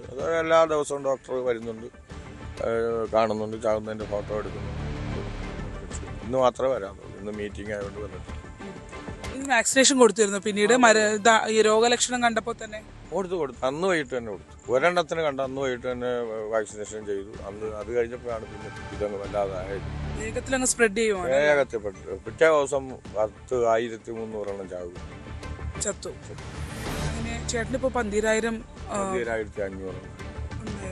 എത്രത്തോളം ചത്തു കഴിഞ്ഞു? ഒരു 6,000-7,000.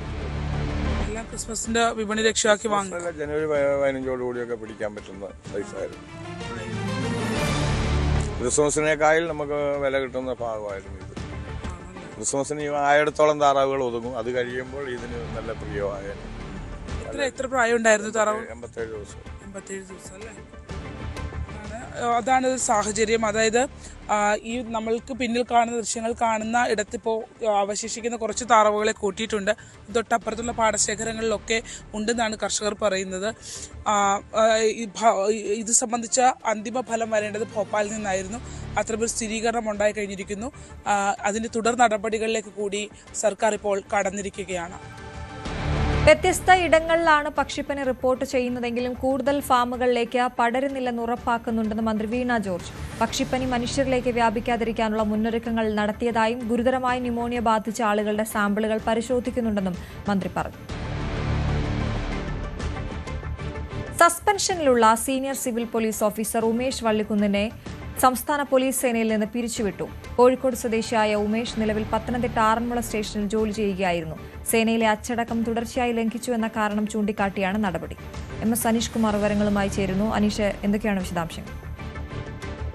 വിവിധ കാലയളവിലായി ഏതാണ്ട് 11 തവണ വകുപ്പ് തല അന്വേഷണം ഉമേഷ് വള്ളിക്കുന്നിനെതിരെ നടത്തിയിരുന്നു. ഇതിൽ ഏറെ പങ്കും പലപ്പോഴും സേനയുടെ ആത്മവീര്യം തകർക്കുന്ന രീതിയിൽ ഫേസ്ബുക്കിൽ പോസ്റ്റ് ഇടുന്നു, അല്ലെങ്കിൽ സമൂഹ മാധ്യമങ്ങളിൽ കുറിപ്പിടുന്നു എന്നടക്കമുള്ള കാര്യങ്ങളായിരുന്നു. ഇത്തരത്തിൽ ഏറ്റവും ഒടുവിൽ ഇപ്പോൾ പിരിച്ചുവിടലിനായി നൽകിയിരിക്കുന്ന ഉത്തരവിലും പറഞ്ഞിരിക്കുന്നത് 11 വകുപ്പ് തല അന്വേഷണങ്ങൾ നടത്തി തങ്ങൾക്കെതിരെ നടപടി സ്വീകരിച്ചിട്ടുണ്ട്. ഇതിൽ 8 എണ്ണം മേലുദ്യോഗസ്ഥർക്കെതിരെ സമൂഹ മാധ്യമങ്ങളിൽ അപകീർത്തികരമായ പോസ്റ്റ് ചെയ്തിട്ടുണ്ട് എന്നത് തന്നെയാണ്. ഈ പ്രവൃത്തികൾ പോലീസ് സേനയ്ക്കുള്ളിൽ നിന്നുകൊണ്ട് തന്നെ ചെയ്യുമ്പോൾ പോലീസിന്റെ അന്തസ്സിനെ കളങ്കപ്പെടുത്തുന്ന പ്രവൃത്തിയാണ്. ഒപ്പം ഇതുമായി ബന്ധപ്പെട്ട അന്വേഷണത്തിന് ഉദ്യോഗസ്ഥനെ നിയമിച്ചപ്പോഴും ആ അന്വേഷണ ഉദ്യോഗസ്ഥന് മുമ്പാകെ ഹാജരാവാതെ മാധ്യമങ്ങളോട് പ്രതികരിക്കുകയാണ് അക്കാര്യത്തിൽ ചെയ്ത്. അന്വേഷണ ഉദ്യോഗസ്ഥന് മുമ്പാകെ പോകാനുള്ള യാത്രാപത്ര കയ്യിലില്ല, അല്ലെങ്കിൽ സസ്പെൻഷനിലായതിനാൽ അതിനുള്ള പണം കൈവശമില്ല എന്ന കാരണത്താലാണ് ഹിയറിംഗിൽ നേരിട്ട് പങ്കെടുക്കാതിരുന്നത്. പക്ഷേ അദ്ദേഹത്തിന് 14,022 രൂപ ശമ്പളത്തിൽ സസ്പെൻഷൻ കാലയളവിൽ ലഭിക്കുന്ന ഭത്ത ലഭിച്ചിട്ടുണ്ടെന്ന് അടക്കമുള്ള കാര്യങ്ങൾ ചൂണ്ടിക്കാട്ടിയാണ് നൽകിയിരിക്കുന്നത്. എന്തായാലും നേരത്തെ തന്നെ വലിയ വിവാദത്തിലായിരുന്നു അദ്ദേഹത്തിനെതിരെ. പലപ്പോഴും അദ്ദേഹം ഈ സേനയ്ക്കുള്ളിലെ കാര്യങ്ങളെ കുറിച്ചുള്ള ഫേസ്ബുക്ക് പോസ്റ്റ് ഇടുമ്പോൾ അത് വലിയ ചർച്ചയാവുന്നതടക്കമുള്ള കാര്യങ്ങളിലേക്ക് നീങ്ങിയിരുന്നു.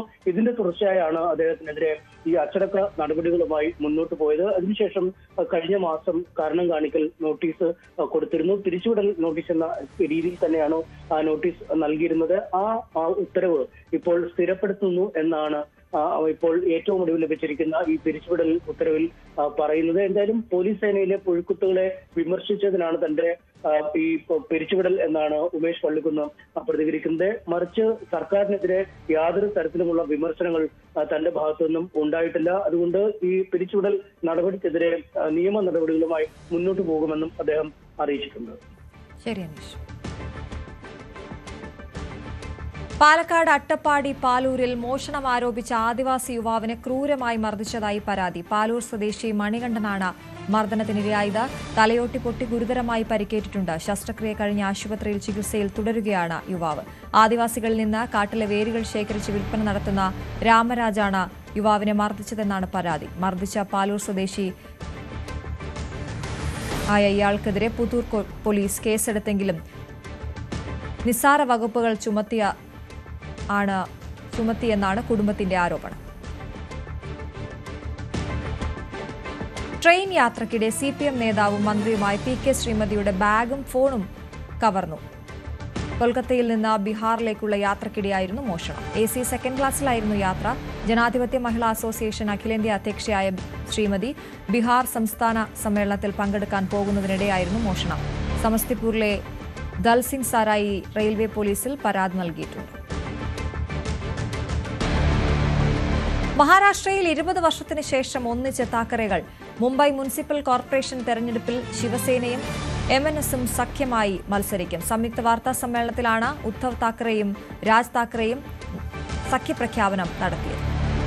आज फक्त आपल्या समोर एकच गोष्ट मी आपल्याला सांगू इच्छितो की बरेच दिवस याची प्रतीक्षा महाराष्ट्र करत होता. ती शिवसेना आणि महाराष्ट्र नवनिर्माण सेनेची युती झाली हे आज आम्ही आपल्याला जाहीर करत आहोत.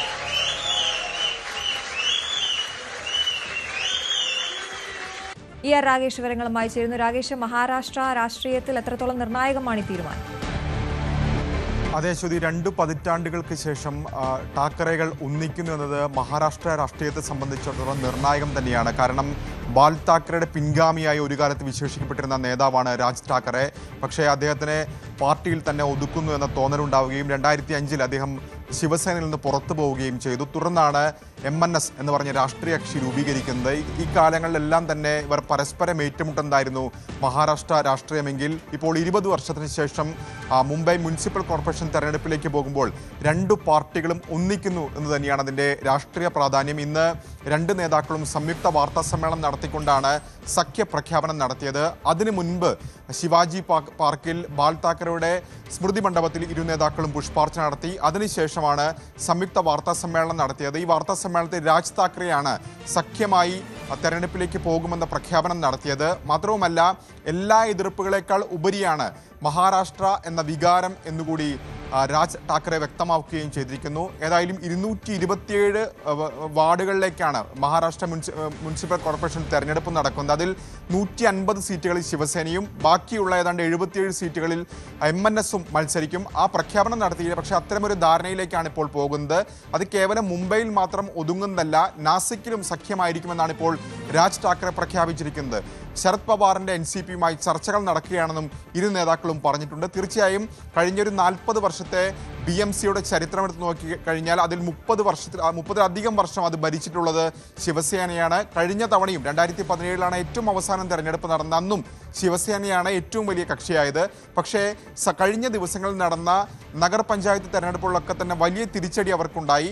ഏതായാലും ഈ സാഹചര്യത്തിൽ തന്നെയാണ് സഖ്യപ്രഖ്യാപനം എന്നുള്ളതുകൂടി നിർണായകമാണ്. ഏതായാലും അടുത്ത മാസം 15-ാം തീയതിയാണ് BMC തെരഞ്ഞെടുപ്പ് നടക്കാൻ പോകുന്നത്. 2 വിഭാഗങ്ങൾ തമ്മിലുള്ള ഏറ്റുമുട്ടലിനെ തുടർന്ന് അതീവ ജാഗ്രതയിൽ വെസ്റ്റ് കർബി ആംഗ്ലോങ് ജില്ലയിൽ ഇന്നലെയുണ്ടായ സംഘർഷത്തിൽ 2 പേർ കൊല്ലപ്പെട്ടു. നിരവധി പേർക്ക് പരിക്കുണ്ട്. പരിക്കേറ്റവരിൽ DGP അടക്കം 50-ലധികം പോലീസ് ഉദ്യോഗസ്ഥരും ഉൾപ്പെടുന്നു. സംഘർഷത്തെ തുടർന്ന് വെസ്റ്റ് കർബി ആംഗ്ലോങ് ജില്ലകളിൽ ഇന്റർനെറ്റ് സേവനങ്ങൾ താൽക്കാലികമായി നിർത്തിവെച്ചു. സ്ഥിതിഗതികൾ കേന്ദ്ര സർക്കാർ നിരീക്ഷിച്ചു വരികയാണ്. സ്വയംഭരണ അവകാശമുള്ള ഈ ജില്ലകളിൽ ഗോത്രവിഭാഗക്കാർ അല്ലാത്ത കുടിയേറ്റക്കാരെ പുറത്താക്കണമെന്നാവശ്യപ്പെട്ടുള്ള പ്രതിഷേധമാണ് സംഘർഷത്തിലേക്ക് നയിച്ചത്. ഇന്ത്യയും ബംഗ്ലാദേശും തമ്മിലുള്ള നയതന്ത്ര ബന്ധം കൂടുതൽ വഷളാകുന്നു. ഇന്നലെ ബംഗ്ലാദേശ് ഹൈക്കമ്മീഷണർ റിയാസ് ഹമീദുള്ളയെ ഇന്ത്യ വിളിച്ചുവരുത്തി. ഒരാഴ്ചയ്ക്കിടെ ഇത് 2ാം തവണയാണ് ഇന്ത്യൻ വിദേശകാര്യ മന്ത്രാലയം ബംഗ്ലാദേശ് സ്ഥാനപതിയെ വിളിച്ചുവരുത്തി ശക്തമായ പ്രതിഷേധം അറിയിക്കുന്നത്. നേരത്തെ ഡൽഹിയിലെ ബംഗ്ലാദേശ് ഹൈക്കമ്മീഷന് മുന്നിലും ഹൈക്കമ്മീഷണറുടെ ഔദ്യോഗിക വസതിക്ക് മുൻപിലുമുണ്ടായ പ്രതിഷേധ സംഭവങ്ങളിലും ബംഗ്ലാദേശ് സർക്കാർ കടുത്ത ആശങ്ക അറിയിച്ചുവെന്നാണ് വിവരം. അതേസമയം ഇന്ത്യയുമായുള്ള ഉഭയകക്ഷി ബന്ധം വഷളാക്കാൻ തങ്ങൾ ആഗ്രഹിക്കുന്നില്ലെന്നും ബന്ധം കൂടുതൽ ശക്തമാക്കാനാണ് ലക്ഷ്യമിടുന്നതെന്നും ബംഗ്ലാദേശ് ഇടക്കാല സർക്കാർ വ്യക്തമാക്കി. ഇരു രാജ്യങ്ങളും തമ്മിലുള്ള നയതന്ത്ര ബന്ധം വലിയ പ്രതിസന്ധി നേരിടുന്ന സാഹചര്യത്തിലാണ് ധനകാര്യ ഉപദേഷ്ടാവ് സാലിഹുദ്ദീൻ അഹമ്മദ് അനുരഞ്ജനത്തിന്റെ സൂചനകൾ നൽകിയത്. ഇന്ത്യയും ന്യൂസിലൻഡും തമ്മിലുള്ള സ്വതന്ത്ര വ്യാപാര കരാർ പ്രഖ്യാപനത്തിന് പിന്നാലെ രൂക്ഷ വിമർശനവുമായി ന്യൂസിലൻഡ് വിദേശകാര്യമന്ത്രി വിൻസ്റ്റൺ പീറ്റേഴ്സ്.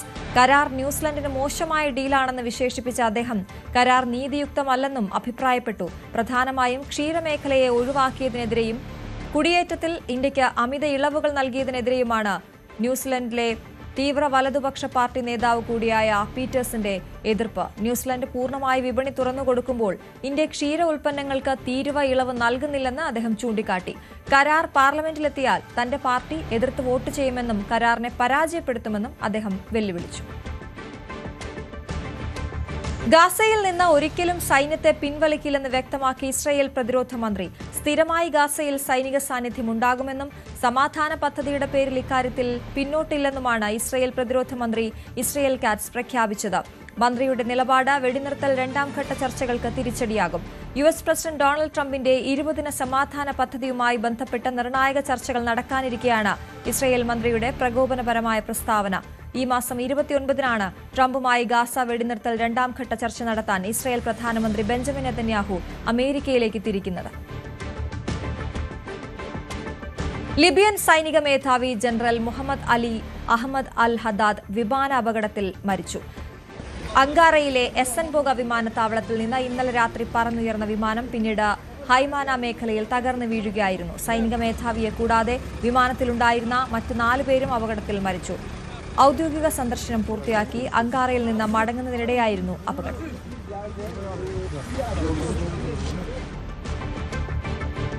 ശബരിമലയിൽ ഇന്നലെയും 1 ലക്ഷത്തിനടുത്ത് ഭക്തർ മലകയറി. 96,668 ഭക്തരാണ് ഇന്നലെ അയ്യപ്പനെ തൊഴാനെത്തിയത്. ഇന്നും സമാനമായ തിരക്കാണ് അനുഭവപ്പെടുന്നത്. ഇതുവരെ 55,000-ൽ അധികം ഭക്തർ മല ചവിട്ടി. അതേസമയം പോലീസിന്റെ കർപ്പൂരാഴി ഇന്ന് വൈകുന്നേരം നടക്കും. ശബരിമലയിൽ ഇന്നു രാവിലെയും വലിയ തിരക്ക് തന്നെയാണ് അനുഭവപ്പെടുന്നത്. ഇന്നലെയും മിനിങ്ങാന്നും ഒക്കെ ഉള്ളതിന് സമാനമായ രീതിയിലുള്ള തിരക്കാണ്. ഏതാണ്ട് ഫ്ലൈ ഓവറും നടപ്പന്തലും എല്ലാം നിറഞ്ഞ് കവിഞ്ഞു നിൽക്കുന്ന സാഹചര്യമാണ് ഇന്ന് രാവിലെ നമുക്ക് കാണാൻ സാധിക്കുന്നത്. അതായത് മിനിങ്ങാന്ന് തിങ്കളാഴ്ച ദിവസങ്ങളിലാണ് ഏറ്റവും വലിയ തിരക്കുകളുള്ളത്. അന്ന് 97,000 ഭക്തരാണ് ശബരിമല സന്നിധാനത്ത് 1 ലക്ഷം ഭക്തർ 1,05,000-ൽ പരം ഭക്തരാണ് ദർശനം നടത്തിയത്. ഇന്നലെ അത് 97,000 ആയിരുന്നു. ഇന്ന് രാവിലെ വരുന്ന കണക്കനുസരിച്ച് തന്നെ ഏതാണ്ട് 30,000 പിന്നിട്ടിരിക്കുന്നു എന്നുള്ളതാണ് ഏറ്റവും ആദ്യത്തെ കണക്കുകൾ. സാധാരണഗതിയിൽ ഉച്ചയ്ക്ക് ശേഷം അത്രത്തോളം ഭക്തർ, രാവിലത്തെ അത്രയും ഭക്തർ എത്താറില്ല. ഏതാണ്ട് എല്ലാ ദിവസവും ഈ ഒരു സ്ഥിതിയാണുള്ളത്. 30,000 കടക്കുന്ന സ്ഥിതിയാണുള്ളത്. രാവിലെ ഒരു 7 മണിയുടെ കണക്ക് വരുമ്പോൾ തന്നെ അതുതന്നെയാണ് ഇപ്പോഴും. മണിക്കൂറിൽ ഏതാണ്ട് 4,500, 5,000 ഭക്തരൊക്കെയാണ് ശബരിമല സന്നിധാനത്ത് ദർശനത്തിന് എത്തുന്നത്. എന്തായാലും ഇനിയുള്ള ദിവസങ്ങളിൽ വലിയ നിയന്ത്രണങ്ങളുണ്ട്. അതായത് മണ്ഡലപൂജയുമായി ബന്ധപ്പെട്ട് 26-നും 30,000 പേർക്കും 27-നും 35,000 പേർക്കും മാത്രമാണ് ദർശനം ഉള്ളത്. ഇന്നിപ്പോൾ പോലീസിൻ്റെ കർപ്പൂരാഴി വൈകുന്നേരം നടക്കുന്നു. DGP റവാഡ ചന്ദ്രശേഖർ ഉൾപ്പെടെയുള്ളവർ സന്നിധാനത്ത് ഇതിൻ്റെ ഭാഗമായി ഇന്ന് ഉണ്ടാകുമെന്നാണ് നമുക്ക് അറിയാൻ സാധിച്ചിരിക്കുന്നത്. ഇന്നലെ ദേവസ്വം ബോർഡ് ഉദ്യോഗസ്ഥരുടെ കർപ്പൂരാഴി ഉണ്ടായിരുന്നു. എന്തായാലും ഏതാണ്ട് പരിപൂർണമായി ഇനിയുള്ള ദിവസങ്ങൾ ഒരു ഉത്സവാന്തരീക്ഷത്തിലേക്ക് ശബരിമല സന്നിധാനം മാറിയിരിക്കുന്നു എന്നുള്ളതാണ് നമുക്ക് പറയാൻ സാധിക്കുന്നത്. പക്ഷേ അതോടൊപ്പം തന്നെ വലിയ തിരക്കും ഈ ഒരു ദിവസങ്ങളിൽ തുടരുകയാണ്. ഈ സന്നിധാനത്ത് പുല്ലുമേടി വഴി അടക്കം എത്തുന്ന ഭക്തർക്കടക്കം പല നിയന്ത്രണങ്ങളുമുണ്ട്. എന്തായാലും എത്തുന്നവർ ഈ ചില സമയങ്ങളിലെങ്കിലും ശരംകുത്തി വരെ ഒരു നീണ്ട ക്യൂ കാണുന്നുണ്ട്. മണ്ഡലപൂജയ്ക്ക് മുന്നോടിയായി സന്നിധാനത്തെ ഭക്തിയുടെ ലഹരിയിലാക്കി കർപ്പൂരാഴി ഘോഷയാത്ര. സന്നിധാനത്ത് ജോലി ചെയ്യുന്ന ദേവസ്വം ബോർഡ് ജീവനക്കാരുടെ നേതൃത്വത്തിലാണ് ഘോഷയാത്ര നടന്നത്. ഇന്ന് പോലീസിന്റെ കർപ്പൂരാഴി ഘോഷയാത്ര സന്നിധാനത്ത് നടക്കും.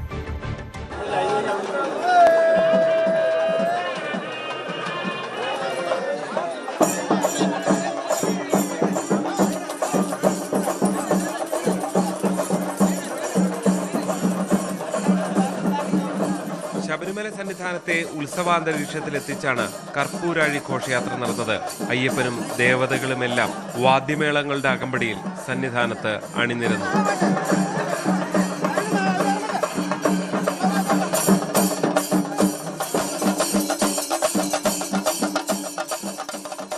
ദീപാരാധനയ്ക്ക് തൊട്ടു പിന്നാലെയാണ് ഘോഷയാത്ര തുടങ്ങിയത്. കൊടിമരച്ചുവട്ടിൽ നിന്നും തുടങ്ങി ക്ഷേത്രം വലം വെച്ച് മാളികപ്പുറത്തെത്തി 18-ാം പടിക്ക് താഴെ സമാപിക്കുന്ന രീതിയിലായിരുന്നു ഘോഷയാത്ര.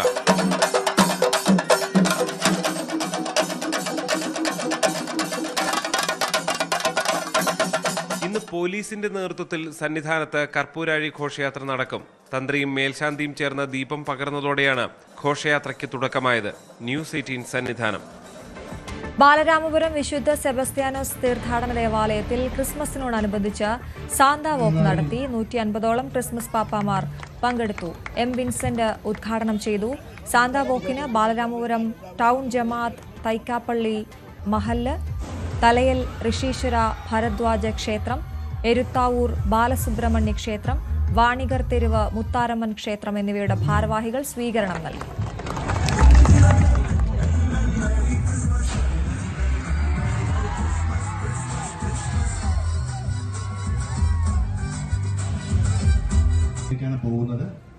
പോകുമ്പോൾ പ്രത്യേകം ശ്രദ്ധിക്കുക. റോഡിന്റെ നടുക്കൂടെ പോകാൻ പ്രത്യേകം 20 വർഷം മുൻപ് മരിച്ച അമ്മയുടെ ശബ്ദം ഈ ക്രിസ്മസ് കാലത്ത് പുനരുജ്ജീവിപ്പിക്കുകയാണ് ഒരു മകൻ. അമ്മ ജീവിച്ചിരുന്ന കാലത്ത് പാടിയ മനോഹരമായ ഒരു ക്രിസ്മസ് ഗാനമാണ് അമ്മയ്ക്ക് സമ്മാനമായി മകൻ നൽകുന്നത്.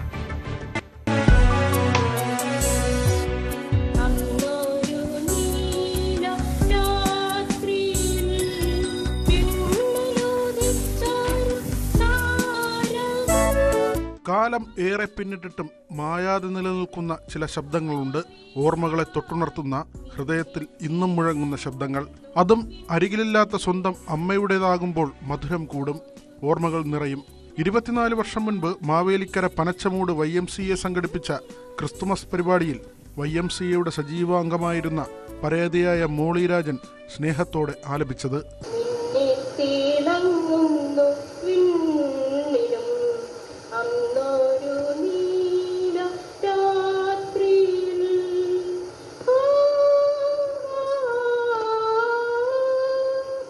ഇന്നത്തെ പോലെ ആധുനിക ശബ്ദ സംയോജന സാങ്കേതിക വിദ്യകളൊന്നും ലഭ്യമല്ലാതിരുന്ന ആ കാലഘട്ടത്തിൽ യാതൊരു വാദ്യോപകരണങ്ങളുടെയും അകമ്പടിയില്ലാതെ ഒരു ലളിതമായ ഓഡിയോ കാസറ്റിൽ രേഖപ്പെടുത്തിയ ആ ഗാനം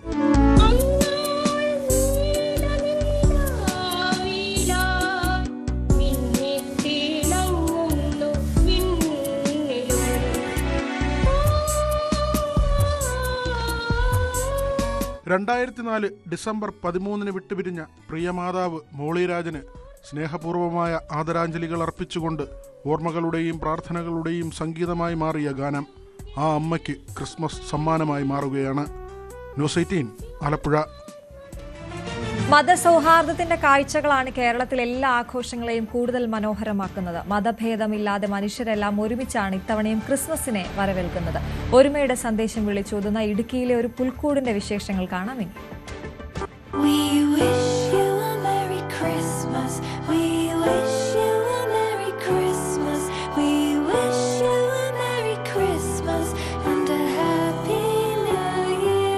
പുൽക്കൂട്ടിലെ കൺ തുറക്കുന്നുണ്ണീശു. ഇരുവശവും നിന്ന് പുഞ്ചിരി തൂകുന്ന മറിയവും ഔസേപ്പും. ആകാശങ്ങളിൽ മാലാഖമാർ, അവർക്ക് മുകളിൽ വാൽ നക്ഷത്രം. തിരുപ്പിറവിക്ക് സാക്ഷിയാകാൻ തൊടുപുഴയ്ക്കടുത്ത് കാളിയാറിലെ പുൽക്കൂട്ടിൽ മറ്റു ചിലർ കൂടിയുണ്ട്. 18-ാം പടിക്ക് മുകളിലെ അയ്യപ്പസ്വാമി, ധ്യാനപൂർണനായ ശ്രീനാരായണ ഗുരു, ചേർന്ന് തന്നെ കാളിയാർ ജുമാ മസ്ജിദും, കൂടെ തന്നെ പറവൂർ രാജാവിന്റെ കൊട്ടാരവും കാളിയാർ ഫൊറാന ചർച്ചും.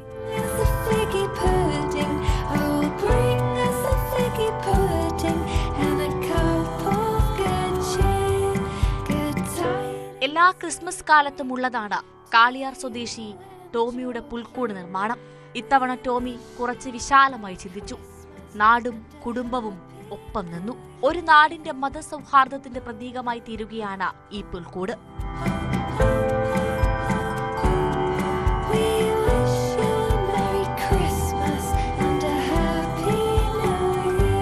കാളിയാറിലെ ഈ പുൽക്കൂട്ടിൽ മതമൈത്രി കൂടിയായതോടെ ഇവിടെ പിറക്കുന്ന ദൈവപുത്രൻ സ്നേഹത്തിന്റെ കാവൽക്കാരൻ കൂടിയാവുകയാണ്. ന്യൂസ് 18 ഇടുക്കി.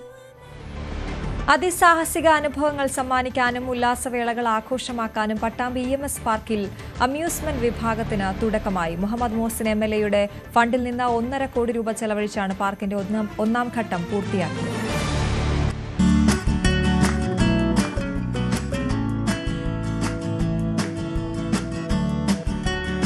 ആകാശം മുട്ടെ തോണിയിലൊരു യാത്ര. അതിസാഹസികത ഇഷ്ടപ്പെടുന്നവർക്ക് കാഴ്ചവിസ്മയവുമായി 16D തിയേറ്റർ, രുചിയൂറും വിഭവങ്ങളുമായി കഫേ, കുട്ടികൾക്ക് മതിവരുവോളം കളിക്കാൻ പാർക്ക് തുടങ്ങി നഗരത്തിൽ മാത്രം കണ്ടുവരുന്ന സംവിധാനങ്ങളാണ് പട്ടാമ്പി EMS പാർക്കിൽ ഒരുക്കിയിരിക്കുന്നത്.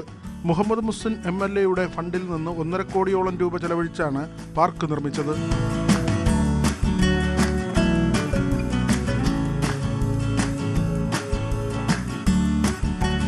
പട്ടാമ്പിയിലെയും പരിസര പ്രദേശങ്ങളിലെയും പൊതുജനങ്ങൾക്ക് ഒഴിവുവേളകൾ ഉല്ലാസമാക്കാനും ആഘോഷിക്കാനും ആരംഭിച്ച EMS പാർക്കിന്റെ ഒന്നാം ഘട്ട പൂർത്തീകരണത്തിലാണ് റൈഡുകളും തിയേറ്ററുകളും ഭക്ഷണശാലകളും ഉൾപ്പെടെ സജ്ജമാക്കിയത്.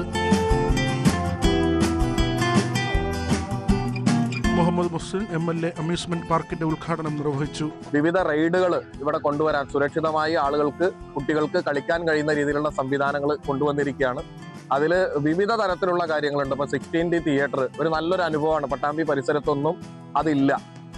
അങ്ങനെ 16D തിയേറ്റർ അടക്കമുള്ള സംവിധാനങ്ങളുണ്ട്. അതുപോലെ തന്നെ കൊളംബസ്, അതുപോലെ ക്രൈസി പാർക്ക്, ഈ ബലൂൺ പാർക്ക് പോലെയുള്ള സംവിധാനങ്ങൾ ഒക്കെ തന്നെ വന്നിട്ടുണ്ട്. അപ്പൊ കുട്ടികൾക്ക് കൂടുതൽ ആകർഷകമാകും എന്നതിൽ യാതൊരു സംശയവുമില്ല. കുട്ടികൾക്കായി pedal boat, Columbus, bouncy land, crazy dance തുടങ്ങിയ റൈഡുകളാണ് സജ്ജമാക്കിയിരിക്കുന്നത്.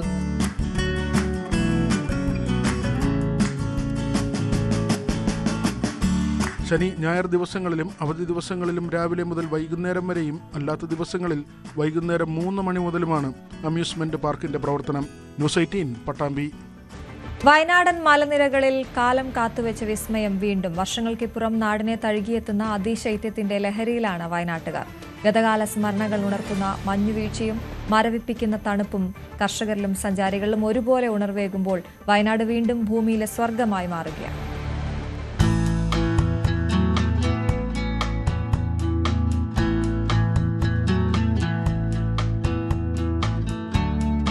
പച്ചപ്പണിഞ്ഞ കുന്നിൻ ചിരിവുകൾക്കുമീതെ വെള്ളിപ്പട്ട് പുതച്ച് വയനാടൻ തണുപ്പ് അതിന്റെ പൂർവ്വ രൂപത്തിൽ തിരിച്ചെത്തിയിരിക്കുന്നു. സമീപകാലത്തെങ്ങും അനുഭവപ്പെടാത്ത വിധം തീവ്രമായ അതിശൈത്യമാണ് ഇപ്പോൾ ജില്ലയിൽ അനുഭവപ്പെടുന്നത്. പ്രഭാതത്തിൽ വെയിൽ ഉദിച്ചുയർന്നിട്ടും മലമടക്കുകളിൽ മഞ്ഞിന്റെ മറ നീങ്ങാൻ വൈകുന്ന കാഴ്ച നയന മനോഹരമാണ്. രാവിലെ 11 മണിവരെ നീളുന്ന മഞ്ഞും തണുപ്പും നാടിനെ അലസമായ മനോഹാരിതയിൽ പൊതിയുന്നു. കാഴ്ച മറയ്ക്കുന്ന കനത്ത മൂടൽമഞ്ഞിലൂടെയുള്ള യാത്ര സഞ്ചാരികൾക്ക് പുത്തൻ അനുഭവമാണ് പകരുന്നത്. മഞ്ഞിൽ കുളിച്ചു നിൽക്കുന്ന വയനാടിനെ ആസ്വദിക്കാൻ വിനോദസഞ്ചാരികളുടെ വലിയ തിരക്കാണ് അനുഭവപ്പെടുന്നത്. പ്രകൃതി ഒരുക്കിയ ഈ സ്വർഗീയ അനുഭവം ക്യാമറകളിൽ പകർത്താൻ അതിരാവിലെ തന്നെ ആളുകൾ വ്യൂ പോയിന്റുകളിൽ എത്തുന്നു. കാലാവസ്ഥയിലെ ഈ അനുകൂലമായ മാറ്റം ആസ്വദിക്കുകയാണ് പഴമക്കാർ. പണ്ടത്തെ തണുപ്പ് അപ്പം നമുക്ക് കുറച്ച് ആരോഗ്യമൊക്കെ കുറഞ്ഞല്ലോ. കോട്ടൊന്നും ഇടാണ്ട് നിൽക്കുന്നതിൻ്റെ കാരണം പണ്ടത്തെ ഭക്ഷണത്തിൻ്റെ രീതി കൊണ്ടാണ്. പണ്ടത്തെ ഭക്ഷണം കഴിച്ചുകൊണ്ട് അതാണ് ഈ ഇപ്പോൾ കുറച്ച് ആരോഗ്യമൊക്കെ കുറഞ്ഞുകൊണ്ട് ഉള്ള തണുപ്പുകൾ. പണ്ടത്തെ തണുപ്പായി ഇപ്പോൾ. കാലാവസ്ഥയുടെ ഈ വ്യതിയാനം കർഷകർക്ക് വലിയ ആശ്വാസമാണ് നൽകുന്നത്. പഴയ കാലത്തെ ഓർമ്മിപ്പിക്കുന്ന ഈ തണുപ്പ് കൃഷിക്ക് ഗുണകരമാകുമെന്ന പ്രതീക്ഷയിലാണ് അവർ. പകൽ വെളിച്ചം മങ്ങിത്തുടങ്ങുമ്പോഴേക്കും 5 മണിയോടെ തന്നെ വീണ്ടും തണുപ്പ് നാടിനെ കീഴടക്കി തുടങ്ങുന്നു. രാത്രികാലങ്ങളിൽ കനത്ത തണുപ്പാണ് അനുഭവപ്പെടുന്നത്. കാലാവസ്ഥാ വ്യതിയാനങ്ങൾക്കിടയിലും വയനാടിന്റെ തനതായ ഈ കുളിർമ തിരിച്ചു കിട്ടിയ സന്തോഷത്തിലാണ് വയനാട്ടുകാർ. ജയരാജ് ബത്തേരി, ന്യൂസ് 18 വയനാട്. ക്രിസ്മസിനെയും പുതുവത്സരത്തെയും വരവേൽക്കാൻ പുതിയ സാഹസിക റൈഡ് അവതരിപ്പിച്ച് കണ്ണൂർ പറശ്ശിനിക്കടവ് വിസ്മയ അമ്യൂസ്മെന്റ് പാർക്ക് 15 കോടി രൂപ ചെലവഴിച്ച് സ്ഥാപിച്ച ഇറ്റാലിയൻ റൈഡായ റോഡിക്സ് സ്പീക്കർ എൻ ഷംസീർ ഉദ്ഘാടനം ചെയ്തു. മോസർ കമ്പനി പുറത്തിറക്കിയ റോഡിക്സ് ഇറ്റലിയിൽ നിന്ന് നേരിട്ട് ഇറക്കുമതി ചെയ്തതാണ്. റൈഡിൽ ഒരേ സമയം 24 പേർക്ക് കയറാം. പാർക്കിലെത്തുന്നവർക്ക് പരമാവധി ഉല്ലാസം പകർന്നു നൽകാനാണ് ശ്രമിക്കുന്നതെന്ന് വിസ്മയ ചെയർമാൻ പി വി ഗോപിനാഥ് പറഞ്ഞു. ഇന്നത്തെ സ്വർണ്ണവില. കവിത ഗോൾഡ് ആൻഡ് ഡയമണ്ട്സ് ഇന്നത്തെ സ്വർണം വെള്ളി നിരക്കുകൾ നിങ്ങൾക്കായി സമർപ്പിക്കുന്നത് Kavitha gold and diamonds, the versatile jewellery. സ്വർണം 22 ക്യാരറ്റ് ഗ്രാമിന് 12,735 രൂപ, പവന് 1,01,880 രൂപ. 18 ക്യാരറ്റ് ഗ്രാമിന് 10,550 രൂപ, പവന് 84,400 രൂപ. വെള്ളി ഗ്രാമിന് 230 രൂപ, കിലോയ്ക്ക് 2,30,000 രൂപ. കവിത ഗോൾഡ് ആൻഡ് ഡയമണ്ട്സ് ഇന്നത്തെ സ്വർണം വെള്ളി നിരക്കുകൾ നിങ്ങൾക്കായി സമർപ്പിച്ചത് Kavitha gold and diamonds, the versatile jewellery. Bulletin പൂർണ്ണമാകുന്നു. നമസ്കാരം.